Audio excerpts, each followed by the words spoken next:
Hello students, welcome to my channel unique lab of knowledge और मैं हूं उग्रसेन पूनिया। आज हम पढ़ेंगे कक्षा 12 का एक लेसन जिसका नाम है love across the salt desert, नमक के रेगिस्तान के उस पार का प्यार। स्टूडेंट्स, इस लेसन को लिखा है KKN दारूवाला ने। तो ये जो लेसन है बहुत ही अच्छा लेसन है और इसके अंदर आपको ये बताया गया है कहानी के माध्यम से कि मनुष्य के इरादे और दृढ़ निश्चय की विजय का वर्णन इसके अंदर किया गया है कि मनुष्य के इरादे यदि मजबूत हो और यदि वो दृढ़ निश्चय कर ले, डिटर्मिनेशन कर ले किसी भी काम को करने का, तो वो जरूर उसके अंदर सफल होता है।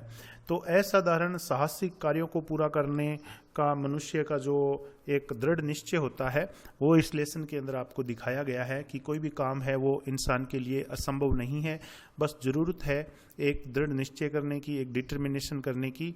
तो हम इस कहानी के अंदर यही पढ़ने वाले हैं।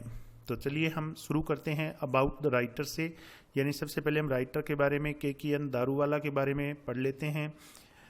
तो KKN दारूवाला जो थे is a well known Indian short story writer and poet. ये भारतीय थे, शॉर्ट स्टोरी राइटर और पोइट भारतीय थे, भारत के रहने वाले थे। He was born in Lahore in 1937। तो आज़ादी से पहले इनका जन्म हुआ था 1937 में और लाहौर के अंदर इनका जन्म हुआ था।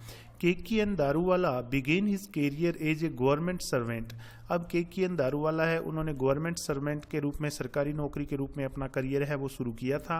And was also a member of Commonwealth Observer Group to Zimbabwe in 1980। और ये जिम्बाब्वे के अंदर एक कॉमनवेल्थ का एक निगरानी ग्रुप था, ऑब्जर्वर ग्रुप, उसके एक सदस्य भी ये रहे थे 1980 में। His writings reflect sensitivity to human feelings. और इनकी जो राइटिंग्स है यानी इनकी जो बुक्स है reflect sensitivity to human feelings. उसमें मानवीय भावनाएं जो होती है, ह्यूमन फीलिंग्स, उनकी संवेदनशीलता है वो झलकती है। He has authored several books. इन्होंने कई सारी किताबों का लेखन किया है। And is a recipient of साहित्य अकेडमी अवार्ड। और ये साहित्य अकेडमी अवार्ड पाने वाले व्यक्ति भी हैं KKN दारूवाला। तो चलिए हम इनकी लिखी हुई ये कहानी पढ़ते हैं जिसके अंदर किस तरीके से एक इंसान का दृढ़ निश्चय है वो उसको उसके लक्ष्य के अंदर सफल बना देता है। तो चलिए हम शुरू करते हैं। द ड्रोट इन कच्छ। कच्छ के अंदर जो सूखा था, ड्रोट मतलब सूखा, कच्छ के अंदर जो सूखा था had lasted for 3 successive years. वो लास्ट का मतलब होता है चलना, सक्सेसिव का अर्थ होता है लगातार। वो लगातार 3 सालों तक चलता रहा था। यानी कच्छ जो जगह है जो वहां पर सूखा पड़ा हुआ था और वो 3 सालों तक सूखा पड़ा रहा था। Even when clouds were sighted, यहाँ तक कि जब भी बादल है वो दिखाई देते, साइट का मतलब होता है दिखाई देना, दे पास्ट बाई, वे गुजर जाते, इग्नोरिंग द स्ट्रीकन कंट्री। स्ट्रीकन मतलब पीड़ित, कंट्री का मतलब यहाँ पे है इलाका या क्षेत्र, इग्नोर का मतलब होता है अनदेखा करना। तो even when clouds were sighted, जब भी बादल दिखाई देते, दे पास्ट बाई, तो वे गुजर जाते, इग्नोरिंग द स्ट्रीकन कंट्री, इस पीड़ित क्षेत्र को अनदेखा करते हुए। द मॉनसून, और जो मानसून था, सो टू स्पीक, यदि ऐसा कहा जाए तो ठीक होगा, हैड फॉरगॉटन द लैंड, वो इस लैंड को, इस जमीन को भूल चुका था। यानी मानसून इस जमीन को पूरी तरह से भूल चुका था। द रन ले लाइक ए पैरालाइज्ड मॉन्स्टर, और जो रन था, जो रेगिस्तान था, ले लाइक ए पैरालाइज्ड मॉन्स्टर, ले का मतलब था पड़े हुए होना, पैरालाइज्ड मॉन्स्टर मतलब शक्तिहीन दैत्य, एक शक्तिहीन दैत्य की तरह रेगिस्तान बिछा हुआ था। Its back covered with scab and scar tissue, और इसकी जो पीठ थी, यानी एक दैत्य के साथ रेगिस्तान की तुलना करी है यहाँ पे KKN दारूवाला ने, और बताया कि जो दैत्य पड़ा रहता है एक बहुत बड़ा विशाल, उसी तरीके से ये रेगिस्तान पड़ा हुआ था। और बेक कवर्ड, और इस दैत्य की जो पीठ है, रेगिस्तान रूपी दैत्य की, covered with scab and scar tissue, scab मतलब पपड़ीदार, उसकी त्वचा पपड़ीदार बनी हुई थी। एंड स्कार टिश्यूज, स्कार मतलब घाव, टिश्यूज यहाँ पे अर्थ है शरीर का, और इसके शरीर के ऊपर विभिन्न घाव बने हुए थे। एंड ड्राइड ब्लिस्टर स्किन, और इसकी त्वचा कैसी थी, ब्लिस्टर मतलब फफोलेदार, ड्राइड मतलब सूखी हुई। एक ऐसा राक्षस जिसके पीठ के पीछे पपड़ियां बनी हुई हो और उसकी त्वचा पे जगह जगह घाव हो और सूखी हुई फफोलेदार त्वचा वाला राक्षस है, वैसा ये रेगिस्तान लग रहा था। द अर्थ हैड क्रैक्ड, और जो धरती थी, अर्थ क्रैक्ड, उसमें दरारें आ गई थी, एंड इट लुक्ड, और ये दिखाई दे रही थी, as if chunks of it, जैसे कि इसके टुकड़े, जैसे कि इस धरती के टुकड़े had been baked in a kiln, bake मतलब पकाए गए हों, इन ए किल, एक भट्टी के अंदर इन टुकड़ों को पकाया गया हो, and then embedded in the soil crust, और उसके बाद में इन टुकड़ों को एम्बेडेड का अर्थ होता है मतलब घुसेड़ देना जबरदस्ती, इन द सॉइल क्रस्ट, भूमि की परत के अंदर। तो रेगिस्तान था वहाँ पे पूरा इलाका जो था, और बरसात हो नहीं रही थी। इस तरीके से जो रेगिस्तान का वर्णन किया यहाँ पे दैत्य के साथ तुलना करते हुए, और बताया है कि ज़मीन को देख करके ऐसा लगता था जैसे कि इस ज़मीन के टुकड़ों को पहले तो भट्टी में पकाया गया हो, और उसके बाद में इनको ज़मीन के अंदर वापस घुसेड़ दिया गया हो, यानी उसके अंदर से गर्मी बहुत ज़्यादा निकल रही थी ज़मीन के अंदर से। द केटल, और जो मवेशी थे, बिकेम थिन एंड एमेसिएटेड, थिन मतलब पतले, एमेसिएट का मतलब होता है दुर्बल हो जाना, बहुत ज़्यादा कमज़ोर हो जाना। तो जो मवेशी हैं वो बहुत ज़्यादा पतले हो गए थे, दुबले हो गए थे, कमज़ोर हो गए थे। द ऑक्सन डाइड, बैल हैं वो तो मरी गए थे। The camel alone survived comfortably, केवल एकमात्र जानवर था केमिल, अलोन सर्वाइव्ड, सर्वाइव मतलब जीवित बचा हुआ था, कंफर्टेबली आरामदायक तरीके से, केवल ऊंट है वो जीवित बचा हुआ था, क्योंकि हम सभी जानते हैं कि ऊंट को पानी की कम जरूरत होती है, तो इसलिए ऊंट ही केवल जीवित बचा हुआ था। फीडिंग ऑन द बावल, और ऊंट है वो क्या खाता था, फीड का मतलब होता है खाना, ऑन द बावल, बावल को, बावल एक झाड़ी का नाम है, तो उसको खा करके वो जीवित था, और ये नाम दे भी दिया गया केमिल थॉर्न, ऊंट की झाड़ी होती है ये, थॉर्न मतलब कांटेदार झाड़ी होती है, तो इसको खा करके केवल ऊंट है वो जीवित था।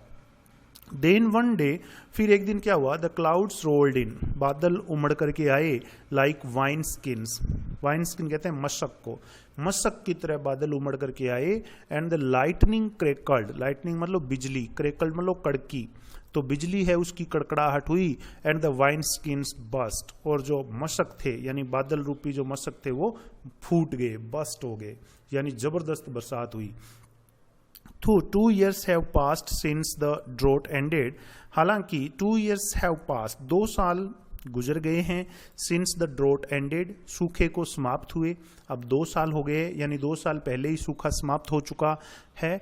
Everyone remembers that, हर किसी को याद आता है कि it first rained on the day, कि पहली बार उस दिन बरसात हुई थी, when Fatima entered the village, जब फातिमा ने गांव के अंदर प्रवेश किया था।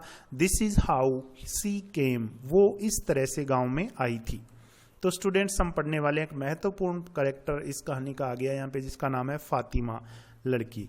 तो हम इसी के बारे में पढ़ेंगे कि जब ये पहली बार गांव के अंदर आई थी उसी टाइम बरसात हुई थी और सूखा खत्म हुआ था। हालांकि इस बात को बताया गया कि 2 साल बीत चुके हैं, 2 साल हो गए हैं।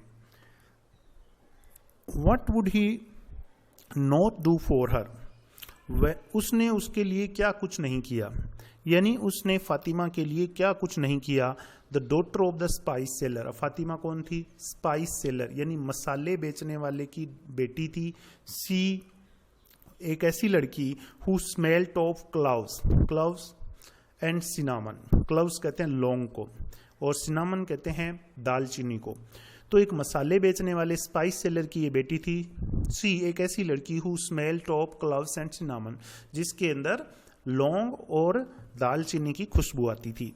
Whose laughter had the timber of ankle bells, अब बताया कि उसकी हंसी कैसी थी, उसकी लाफ्टर कैसी थी, फातिमा हंसती किस तरह से थी। तो उसकी जो हंसी है वो टिम्बर, टिम्बर कहते हैं खनक को, एंकल बेल्स कहते हैं पाइजेब को, पाइजेब की खनक की तरह उसकी हंसी थी। हुज आईब्रोज, और उसकी आईब्रोज यानी बोहें कैसी थी, were like black wisp of the night, black wisp मतलब काली धारियां, ऑफ द नाइट रात की काली धारियों की तरह उसकी बोहें थी। एंड हुज हेयर, और उसके बाल कैसे थे, वॉज द नाइट इटसेल्फ, खुद रात थे, यानी काली रात की तरह उसके बाल थे और उसकी भौहें हैं वो काली रात की तरह धारियां थी। फॉर हर, उसके लिए, he would cross the salt desert, उसने नमक के रेगिस्तान को पार किया था, यानी फातिमा के लिए उसने नमक के रेगिस्तान को पार किया था। अब किसने पार किया था ये आगे नाम आएगा, पढ़ेंगे अपने।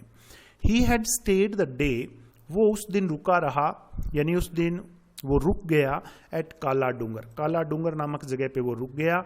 और काला डूंगर जगह है उसके बारे में बताया है, ब्लैक हिल एक काली पहाड़ी, कैप्ड विद बासाल्ट, कैप्ड मतलब ढकी हुई, बासाल्ट कहते हैं ज्वालामुखी के अंदर जो काला नमक निकलता है उसको बोलते हैं। तो ये ज्वालामुखी से निकले हुए काले नमक से ढकी हुई एक पहाड़ी थी जिसका नाम था काला डूंगर, तो वह काला डूंगर पहाड़ी पर उस दिन रुका था। द हाईएस्ट इन कच्छ, और ये जो पहाड़ी है ये कच्छ के अंदर सबसे ऊंची थी, हाईएस्ट थी। ही had set the camel, set मतलब छोड़ देना, उसने केमल को, अपने ऊंट को छोड़ दिया था, जिसका नाम दिया यहाँ पे अल्लाह रखा। तो स्टूडेंट एक बार क्वेश्चन में यही प्रश्न पूछ लिया था कि उस ऊंट का नाम क्या था, तो अल्लाह रखा, बहुत ही सिंपल सा प्रश्न आया था। तो he had set his camel Allah Rakha, उसने अपने ऊंट अल्लाह रखा को छोड़ दिया था, फ्री आजाद कर दिया था, to crop on the bawal trees, यानी बावल के जो पेड़ थे उनको खाने के लिए ऊंट को छोड़ दिया था। एट डस्क, डस्क कहते हैं गोधुली बेला को, यानी शाम का जो टाइम होता है उसको बोलते हैं। एट डस्क, शाम के time, he paid homage, pay homage का मतलब होता है श्रद्धांजलि देना, तो उसने श्रद्धांजलि दी to the footprints of the Panchmai Pir. किसको श्रद्धांजलि दी थी? फुटप्रिंट्स, पैरों के निशानों को, ऑफ द पंचमई पीर, कोई पीर था जिनका नाम दिए है पंचमई पीर, उनके पैरों के निशान थे वहां काला डूंगर पहाड़ी पर, उन पैरों के निशानों को श्रद्धांजलि दी ऑन द हिल टॉप, पहाड़ी के ऊपर। ही लेफ्ट सम फूड देयर, उसने वहां पर कुछ खाना छोड़ दिया, and started beating on his थाली, और उसने क्या कर दिया?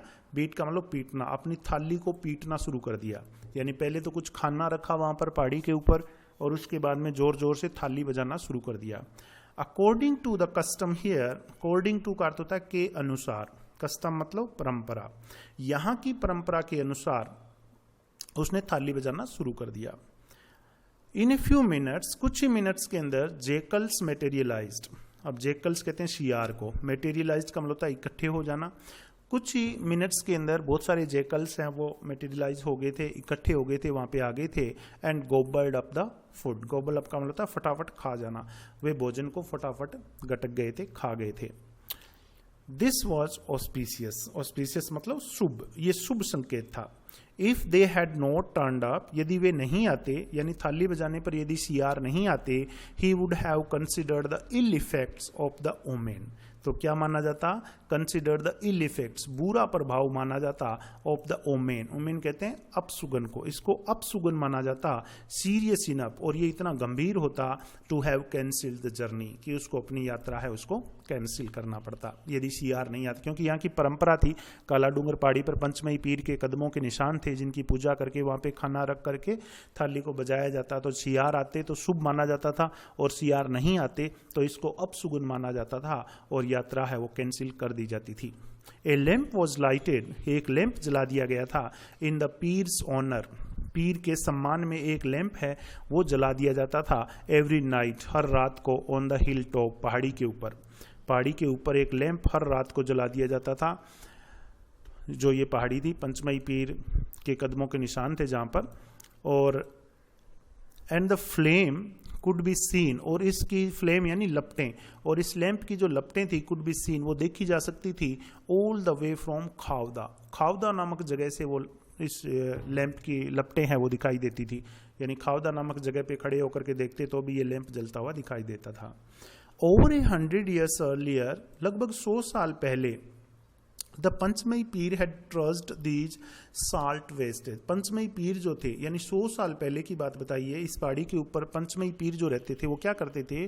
ट्रस्ट, ट्रस्ट का मतलब होता है ढोना, दीज साल्ट वेस्टेजेस, इस नमक के अवशेषों को ढोते थे, सर्विंग पीपल, लोगों की सेवा करने के लिए, यानी वो लोगों की सेवा करते रहते थे इस नमक को ढो ढो कर। अकम्पनीड, और उनके साथ कौन होता था? संगति कौन करता था? एज लेजेंड हैड इट, जैसा कि कथाओं के अंदर है, लेजेंड मतलब कथाएं, पौराणिक कथाएं, जैसा कि पौराणिक कथाओं के अंदर है, उनके साथ रहता था बाय ए जेकल, एक सियार उनके साथ हमेशा रहता था। रिक्लिसिव बाय हैबिट, रिक्लिसिव कहते हैं एकांतवास, बाय हैबिट यानी आदत से उनको एकांतवास पसंद था। ही यूज्ड टू रिटायर, इसलिए वो चले जाया करते थे, टू थोर्न जंगल, कांटेदार जंगलों के अंदर वो चले जाया करते थे। Where apart from his vulpine companions, जहां पर, अपार्ट फ्रॉम का मतलब होता है के अलावा, वल्पाइन कंपेनियंस, वल्पाइन कहते हैं लोमबड़ को, जो लोमड़ी होती है उसको बोलते हैं, कंपेनियंस का मतलब होता है साथी, तो वे कांटेदार जंगलों में चले जाया करते थे। Where apart from his vulpine companions, जहां पर उनके लोमबड़ साथियों के अलावा, नन ईल्स, कोई दूसरा, डेयर टू डिस्टर्ब करने का साहस नहीं करता था, हिज नॉक्टोरल ट्रिस्ट, नॉक्टोरल मतलब रात्रिकालीन, ट्रिस्ट कहते हैं भेंट को, सामना किसी से होता, मुलाकात होती है उसको बोलते हैं। तो जंगलों के अंदर वल्पाइन लोमड़ है, उनके अलावा कोई भी उनकी रात्रिकालीन जो भेंट होती उसको डिस्टर्ब करने का साहस नहीं करता था। The custom of feeding the jackals, अब ये जो परंपरा थी फीडिंग द जेकाल, सियारों को खाना खिलाने की जो परंपरा थी इस पहाड़ी पर, had lingered since then, linger का मतलब चले आना, चलती रहना, जारी रहना, सिंस देन तब से ही जारी है, यानी तभी से ये परंपरा चली आ रही है। नजब, अब देखिए नाम आ गया है लड़के का जिसके बारे में हम पढ़ रहे हैं, लड़की का नाम पहले ही आ चुका है फातिमा। तो नजब बोर्ड बिफोर द फ्लेम, वो उस लपट के सामने झुका, यानी उस लैंप जो जलाया था उसने पहाड़ी के ऊपर, उस लैंप के सामने झुका, एंड सेट आउट, और फिर वहां से रवाना हो गया। He left behind the camel thorn shrub, shrub कहते हैं झाड़ियों को, तो उसने लेफ्ट बिहाइंड पीछे छोड़ दिया द कैमल थॉर्न श्रब, ऊंट की कांटेदार झाड़ियां जो ऊंट खाया करते उनको पीछे छोड़ दिया, एंड द एरिया, और उस इलाके को भी पीछे छोड़ दिया, वंस फेमस, जो कभी प्रसिद्ध रहा था, for its savannahs of stunted grass, savannahs of stunted grass, stunted का मतलब है अविकसित, यानी कम छोटे उगे हुए जो घास है उसको बोलते हैं स्टंटेड ग्रास। तो ये जो इलाका है वो कभी सवाना के अविकसित घास के लिए प्रसिद्ध था। बट नाउ, लेकिन अब, सीयर एंड ब्राउन, अब ये कैसा था, सीयर यानी सूखा हुआ, अब ये जो इलाका था ये सूखा हुआ था, ब्राउन एज डेजर्ट, और रेगिस्तान की तरह भूरा हो गया था। यानी कभी ये इलाका है वो प्रसिद्ध था घास के लिए, सवाना घास होती थी यहाँ पे, छोटी घास अविकसित घास होती थी, लेकिन अब ये बिल्कुल भूरा हो चुका था, रेगिस्तान बन चुका था। He had left behind, उसने पीछे छोड़ दिया, all human habitation, जितने भी ह्यूमन हैबिटेशन थे यानी इंसान के निवास स्थान थे उन सभी को पीछे छोड़ दिया, आगे निकल गया। कूरन बीइंग द लास्ट विलेज, सबसे अंतिम गांव कौन था, लास्ट विलेज कौन सा था, जिसका नाम था कूरन। ये भी पूछा जा सकता है एग्जाम के अंदर कि अंतिम गांव कौन सा था, कूरन, याद रखना। फॉर द नेक्स्ट 3 days, अगले 3 दिनों तक, he would not be seeing any भूंगाज, उसको कोई भी भूंगाज जो है वो दिखाई नहीं देने वाला था। अगले 3 दिनों तक कोई भूंगाज क्या होते थे, दोज 1 रूम मड हाउसेस, वे एक कमरे वाले कीचड़ के घर जिनको भूंगाज कहा जाता था। अब अगले 3 दिनों तक एक भी नहीं आने वाला था। तो भूंगाज के बारे में बताया, एक रूम होता था, एक कमरा होता था, कीचड़ के बने होते थे, सर्कुलर एट द बेस, नीचे जमीन पर से बेस से ये सर्कुलर होते थे, गोलाकार होते थे, बट टेपरिंग, लेकिन tapering into conical thatch, tapering का मतलब होता है तिकोना हो जाना, conical thatch roofs at the top, conical मतलब शंकु की तरह, थैच रूट कहते हैं छप्पर को, एट द टॉप ऊपर की तरफ जाते, ऊपर की तरफ ये बढ़ते, तो ये टेपरिंग इनटू कोनिकल थैच, यानी शंकु की तरह पतले होते जाते थे, और इनको बोला जाता था भूंगाज। नाउ ओनली द सैंडस्केप कहते हैं मिट्टी के दृश्य, अब केवल मिट्टी के जो दृश्य थे, स्ट्रेच्ड आउट बिफोर हिम, उसके सामने, स्ट्रेच आउट का मतलब था फैले हुए थे, केवल मिट्टी के, क्योंकि रेगिस्तान था और रेगिस्तान के अंदर केवल मिट्टी के दृश्य है उसके सामने फैले हुए थे। माइल अपॉन माइल, मीलों दूर तक मिट्टी ही मिट्टी थी, रेगिस्तान ही रेगिस्तान था। वाटर स्प्लेस्ड इन द छग्गाल, अब पानी है, स्प्लेस का मतलब था छलकना, इन द छग्गाल, छग्गाल के अंदर पानी छलक रहा था। With the name of Pir on his lips, अपने होठों पर पीर का नाम लेकर नजब हुसैन सेट फोर्थ, नजब हुसैन रवाना हुआ, सेट फोर्थ रवाना होना या आगे बढ़ना। तो नजब हुसैन जो है वो प्रस्थान किया, उसने, पूरा नाम उसका है नजब हुसैन, ये जो लड़का था जिसके बारे में हम पढ़ रहे हैं, यात्रा कर रहा था। तो आगे इसके बारे में बताया, देखिए, नजब इज डिफिडेंस कहते हैं संकोचशीलता को, यानी शर्माने की जो एक होती है जिसको बहुत ज्यादा शर्म आती है, शर्मीलेपन को बोलते हैं। तो नजब्स डिफिडेंस वाज नोटोरियस मतलब कुख्यात, अमोंग हिज फ्रेंड्स, उसके दोस्तों के अंदर, फ्रेंड्स के बीच में उसकी जो संकोचशीलता है वो कुख्यात थी, यानी ये शर्मीलेपन के लिए प्रसिद्ध था। He was known to have blushed, इसको जाना जाता था, टू हैव ब्लस्ट, कि ये शर्म से लाल हो जाता था, at the मियर mention of a girl, मियर मतलब केवल मात्र, मेंशन मतलब बताना, नाम लेना, ऑफ ए गर्ल, यदि एक लड़की का नाम भी लिया जाता इसके सामने तो ये बहुत ज्यादा शर्म से लाल हो जाता था, इतनी शर्म आती थी इस लड़के को। ए स्ट्रेंजली इंट्रोवर्टेड लेड, कैसा लड़का था ये, स्ट्रेंजली मतलब अजीब सा, इंट्रोवर्टेड अंतर्मुखी, लेड मतलब लड़का, विद ड्रीमी आईज, जिसकी आंखों के अंदर सपने थे, यानी स्वप्निल आंखों वाला एक अंतर्मुखी लड़का था ये। No one had ever associated him, किसी ने भी उसका सहयोग नहीं किया था। एसोसिएट का मतलब होता है सहयोग करना। विद एनी एक्ट ऑफ ब्रेविडो, ब्रेविडो किसको कहते हैं? डींग मारने को बोलते हैं। तो कोई भी डींग मारने वाला कार्य था, जो ये डींग मारता था, उसके अंदर कोई भी इसका एसोसिएट नहीं करता था, कोई भी सहयोग नहीं करता था, क्योंकि सबको पता था कि ये बहुत ज़्यादा शर्मिला है। हिज फादर, अब इसके जो पिताजी थे उनका नाम भी यहाँ पे दिया है आफ्ताब। वुड से, वो कहा करते थे। अब इसके पिताजी जिनका नाम यहाँ पे आ गया है आफ्ताब। तो 3 करेक्टर हैं इसके, मुख्य 3 करेक्टर जिनके नाम आ गया, फातिबा, नजब हुसैन, आफ्ताब। नजब हुसैन यात्रा के ऊपर है, जिसके बारे में हम पढ़ ही रहे हैं। इसके पिता का नाम आ गया यहाँ पे आफ्ताब। तो नजब के बारे में इसके पिताजी जिनका नाम था आफ्ताब, वो कहा करते थे, होल दैट माई एंसेस्टर्स, जो मेरे पूर्वजों ने, एंड आई, और मैंने, हैव अक्वायर्ड, पाया है यानी प्राप्त किया है या कमाया है, ड्यूरिंग 100 ईयर्स, 100 सालों के अंदर जो मेरे पूर्वजों ने और मैंने कमाया है, दिस लेड, ये लड़का, विल स्क्वेंडर अवे, स्क्वेंडर के अवे का मतलब होता है खर्च कर देना, या मतलब बिल्कुल ही एकदम से जिसको बोलते हैं उड़ा देना। तो ये कहा करते थे कि जो भी मैंने और मेरे पूर्वजों ने पिछले 100 सालों में कमाया है, ये लड़का उसको उड़ा देगा, खर्च कर देगा। Not because he J spend thrift, spend thrift का मतलब होता है खर्चीला, इसलिए नहीं कि वो बहुत ज्यादा खर्चीला है, बट बिकॉज, बल्कि इसलिए क्योंकि ही विल बी टू शाई, इसको बहुत शर्म आती है, to charge money for what he sells, कि जो भी ये बेचेगा उसके पैसे लेने में इसको शर्म आएगी, इसलिए ये सारा कुछ है वो स्क्वेंडर वे कर देगा, खर्च कर देगा, क्योंकि ये पैसे तो किसी से मांग नहीं पाएगा, इतनी शर्म आएगी इसको, और फ्री में लोगों को बांट देगा। तो इसके पिता ऐसा बोला करते थे।